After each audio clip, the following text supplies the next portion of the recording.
Mi nombre es Oswaldo Daniel Renón Castellanos, soy estudiante de Pedagogía segundo cuatrimestre. El tema que quiero abordar es un poco ya trillado, pero es constantemente importante volverlo a recordar. El tema es la inseguridad, pero yo me voy a basar más en la inseguridad de la antigüedad, como por ejemplo los principales delitos que existían en esos tiempos, las principales torturas, principales castigos, entre otros aspectos. En la antigüedad ya existía la inseguridad, esa la podemos encontrar como en la familia, en los gobernantes como reyes, emperadores, entre otros. A continuación unos ejemplos.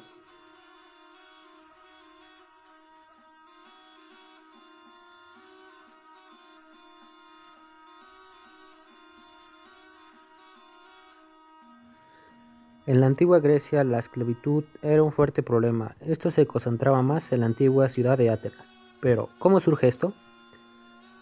La gran mayoría de los esclavos de Atenas eran bárbaros nacidos en tierras lejanas, que habían caído en la esclavitud por vías diferentes. Algunos eran apresados por piratas y bandidos, o bien eran capturados durante las frecuentes guerras, en las que las mujeres y niñas se convertían en un valioso botín. ¿Y qué hacían con ellos?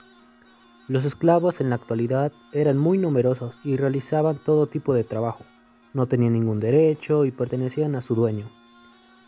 Trabajaban en el campo, en los talleres, en las minas o en las casas. Los esclavos trabajaban sobre todo en el campo. Todas las ganancias las recibían los amos.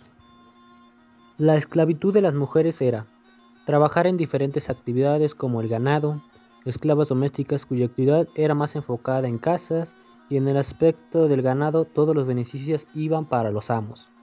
Un dato interesante sobre esto es que en la antigua Grecia se le conocía como hilota a los esclavos. Más tarde en el siglo V a.C., el gran historiador ateniense Fuidese diría que la mayor parte de los hilotas lo constituyen los descendientes de los antiguos esclavos. Es así como se quedó este nombre.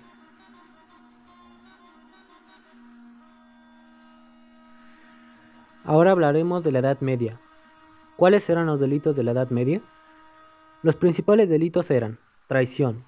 La traición era otro de los delitos que merecían un castigo severo.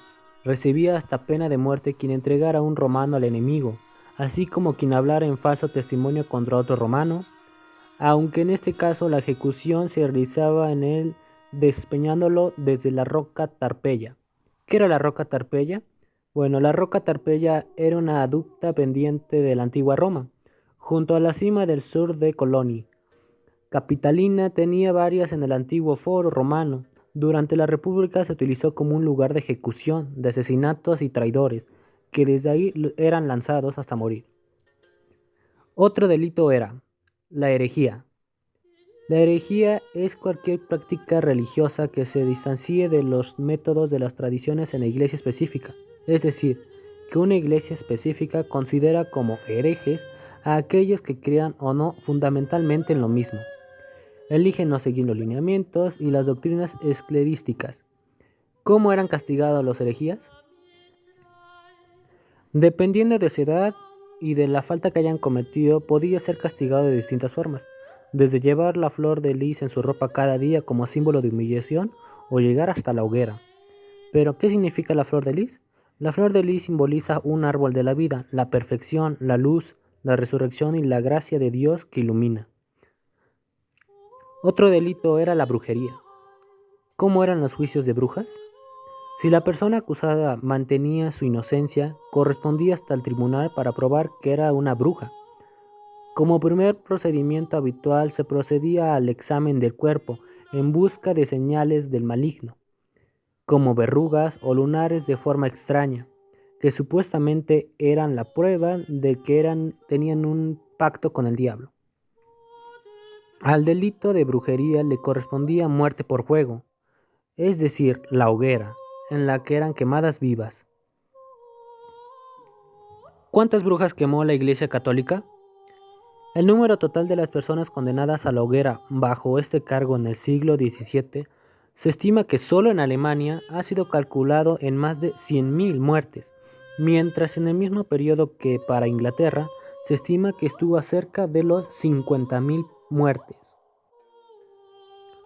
También existía el adulterio, la homosexualidad, la desinencia política, asesinato, robo, violación, entre otros actos más. Pero, ¿cuáles fueron los castigos de la Edad Media?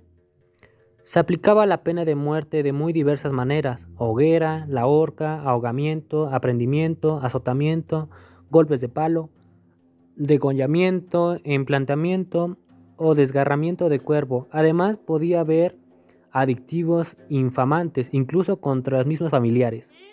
Existía una forma de tortura, la cual consistía en tumbar a la víctima sobre la mesa, atarla las manos y los pies, taparle las fosas nasales, en la mayoría de los casos siempre hacían eso, y finalmente introducirle una pieza de metal en la boca para evitar que cerrara bruscamente.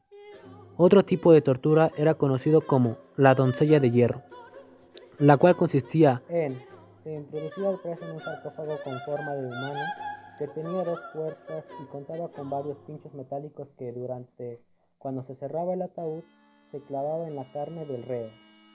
Ahora que conoces un poco más acerca de este tema, yo te pregunto, ¿crees que deberían devolver este tipo de castigos? Nos vemos hasta el próximo video.